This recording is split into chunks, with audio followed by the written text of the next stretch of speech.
bem neutro. Fechei isso no seu rosto. Tá. Tá. Se quiser. Pois é. Viajar para mim é fazer uma reciclagem. Cada lugar que a gente conhece, a gente se recicla um pouco, a gente muda um pouco por dentro. E o que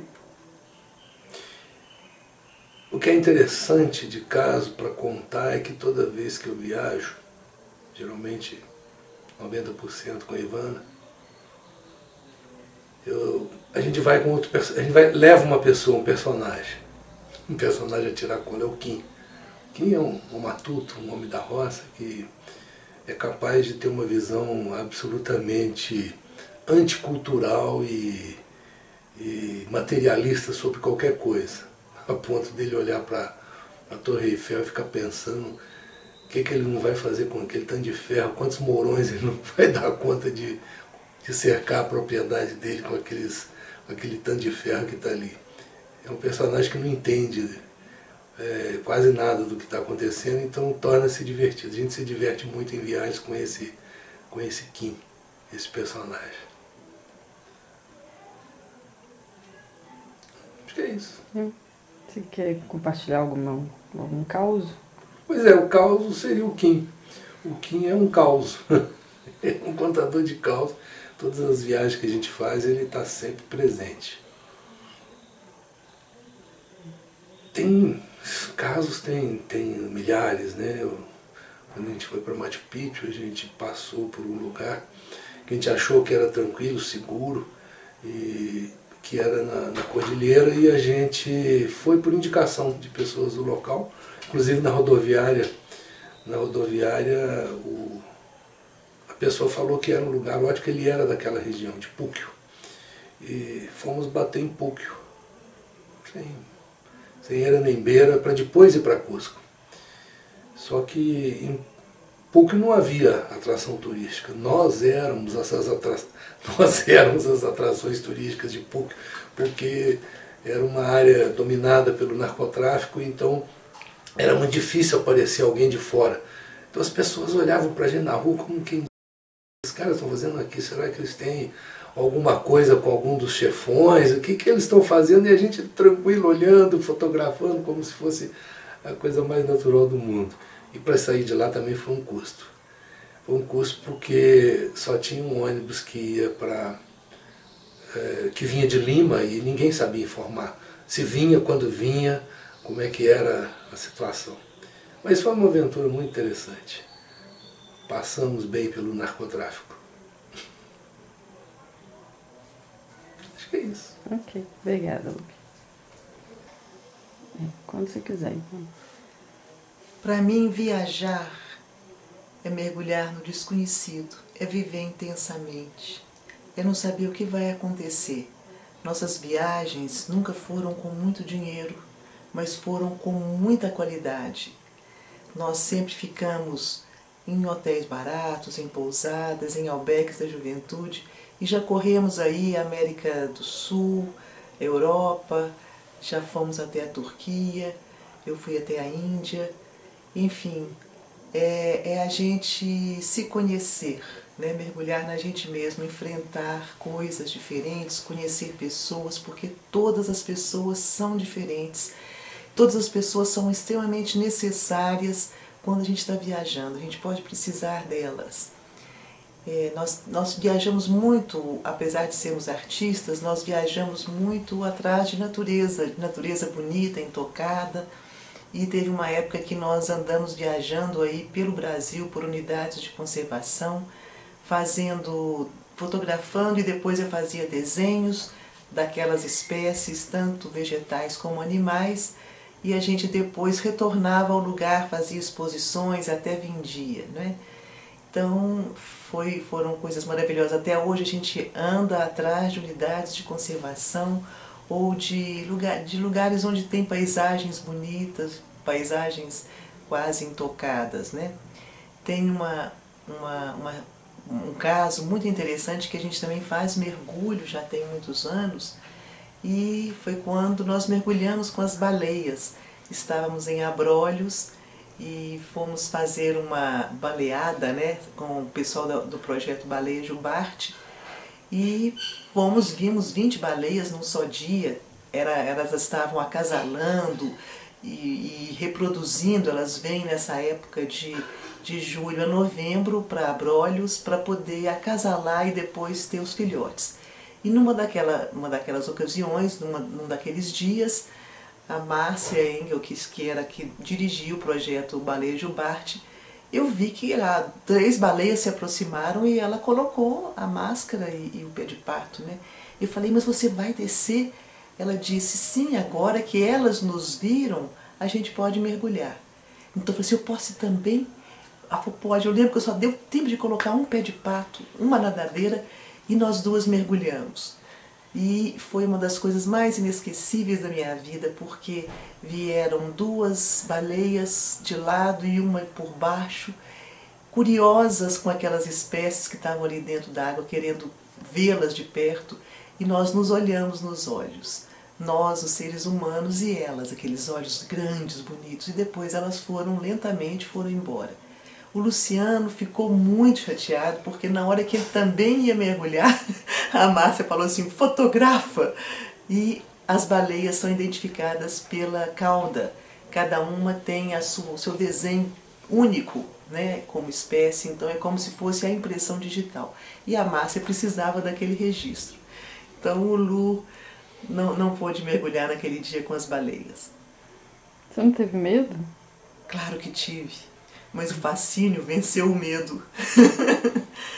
Venceu o medo. Bacana. Obrigada, Ivana. Vou pegar os 2. Tá. Catanica, onde que é? Catanica, Ponta de Areia. Pode ir, já vai gravar. A gente estava em Ponta de Areia, no sul da Bahia, querendo ir para Caravelas. E aí tinha 2 molequinhos na praça perguntando se tinha algum ônibus que passava ali, que a gente poderia pegar para ir para Caravelas. Aí os meninos falaram, é o Catanica. Catanica? Ah, tá. E passa aqui? Passa. E a gente ficou esperando o tal do Catanica. Lia, tudo quanto era ônibus, Catanica, nada de Catanica. Até que a gente descobriu que não era o nome do ônibus, era Cataníquel. Era o nome, era todo um ônibus que chamava Cataníquel. Ele falou Catanica e a gente ficou esperando o Catanica. Legal, obrigada. Tem casos também interessantes de pessoas que a gente ficou amiga. E nós fomos a Cuba e foi uma viagem inesquecível, porque foi toda programada por um cubano que a gente conhecia, mas que a gente não estava por dentro de qual que era a programação que ele tinha feito. E ele era uma pessoa muito ligada lá ao staff do governo, né? Esteve em Belo Horizonte, nos conheceu aqui e nos levou para Cuba para participar de um congresso ibero-americano de cultura e desenvolvimento. E quando a gente chegou lá, ele tinha programado uma série de coisas. E as pessoas nos conheciam na rua e falavam voz e poesia, quer dizer, a voz e poesia. Então, acho que somos nós, Luciano. E a gente não sabia o que é que ia acontecer. Eu sei que nós fizemos várias apresentações, fizemos oficinas e chegamos até a fazer um programa de televisão que era o mais visto de lá, um dos mais vistos, que se chamava como, Lu? Acontece não, era... Acontece é outro caso. Esqueci. Eu também esqueci. E então depois as pessoas nos conheciam na rua por causa disso. E viemos para o Brasil e ficamos envolvidos com as pessoas de Cuba, ajudando a elas em vários sentidos. Quer dizer, houve um grande envolvimento, fizemos grandes amizades. Na Turquia nós conhecemos uma pessoa... o programa se chamava Contato. Contato, tá. Isso. E então... Bom, temos uma amiga turca que acabou de vir a Belo Horizonte pela 4ª vez, que nos conheceu lá na Capadócia. A gente estava lá, fomos de ônibus, tinha um casal atrás, ela não era essa muçulmana que ela chama de strong, que usa véu, né? Às vezes a boca tampada, não, ela era como uma ocidental. Né? E interessante é que depois... Trocamos postais, um dia elas nos perguntou assim, mas por telefone, vocês não vão nos esquecer? Não, Ienegui, mas por quê? Porque o meu noivo se separou, porque ele vai se casar, ele se casou. Era um desses casamentos arranjados. Então aí nós ficamos mais amiga ainda, e ela veio 4 vezes aqui. A última, ela ainda participou de um curso de tango que nós arrumamos aí para ela, né? E, enfim. E tem o bar Acontece, não é à toa que eu fiz esse ato falha e falei em Acontece, Lu. Conta o caso aí para nós. Depois a Cécia corta, né? Só usa o que for interessante.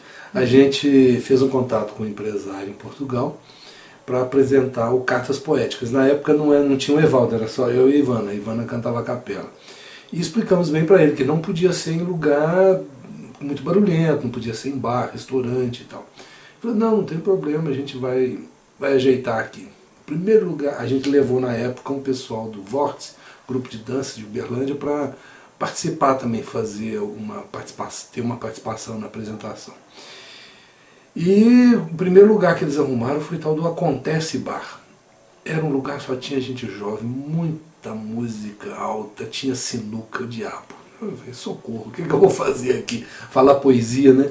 Eu sei que começamos assim, na medida que eu sentia a necessidade, eu chamava as meninas do Votes para fazer alguma apresentação, porque aí eles calavam a boca. Na hora que via aquelas meninas com aquelas pernas altas, esguias, beltas e tal, eles ficavam quietinhos. E aí conseguimos, no meio da apresentação, um português estava bêbado, resolveu falar umas poesias. Eu falei, não, claro, faz favor, fala. Só que ele começou a falar, esqueceu a própria poesia, pediu desculpa, o pessoal começou a vaiar. E eu aproveitei a deixa para acabar de fazer o espetáculo. Terminamos o espetáculo já com aquela sensação de, meu Deus do céu, vamos embora. Atravessamos o Atlântico. Atravessamos o Atlântico para fazer isso, socorro. Só que o dono do bar veio conversar com a gente, queria saber da nossa agenda, porque o pessoal disse que o pessoal tinha adorado. Eu falei, como adorado? Não estou acreditando.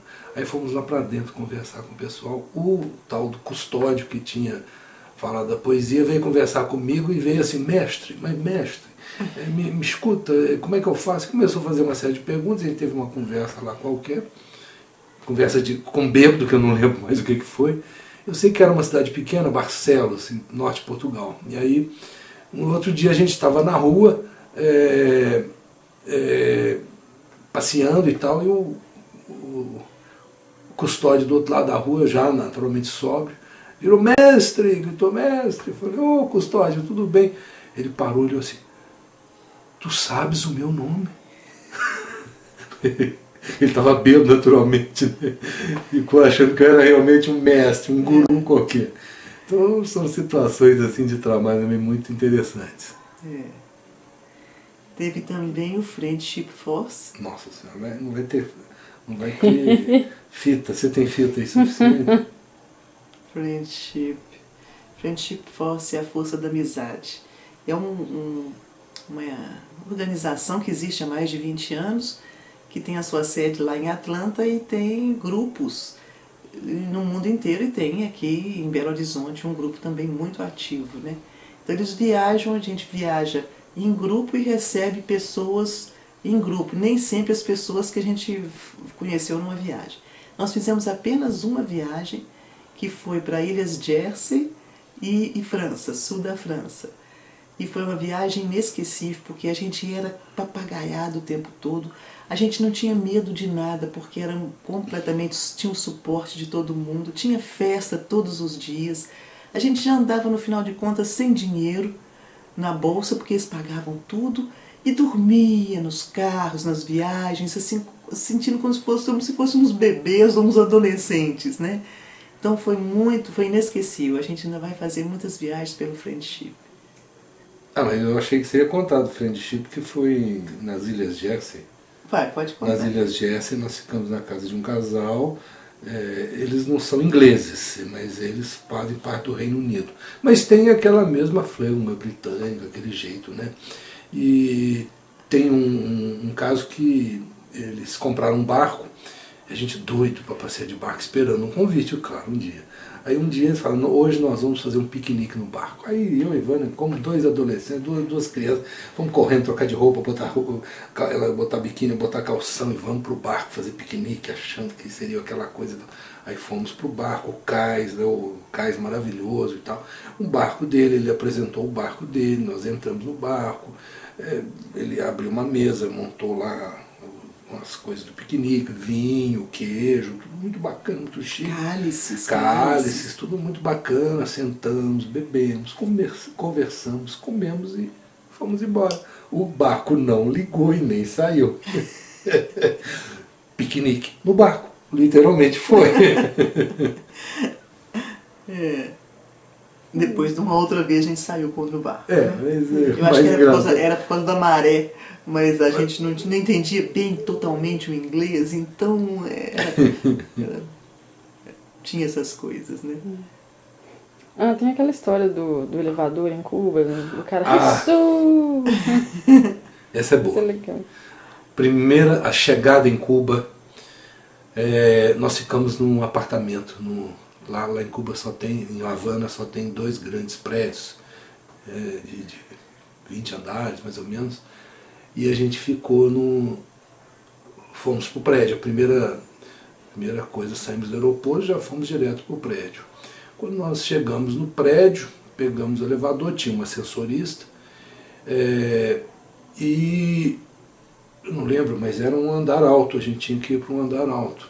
No meio parou o elevador, parou a luz, acabou a luz, parou o elevador, e dali a pouco a ascensorista começa a gritar: Jesus! Jesus! E a gente, meu Deus do céu, se a assessorista está gritando, a coisa, Jesus, né? É Jesus, se ela está gritando Jesus, a coisa está feia. Jesus! Jesus! E a gente já ficando apavorada e ouvimos uma voz lá embaixo. Era o Jesus, que era o que tomava conta, né, dessa parte técnica, o técnico. Beleza. Obrigada, gente. Valeu. Voltou, gente! Ela voltou! Ela voltou!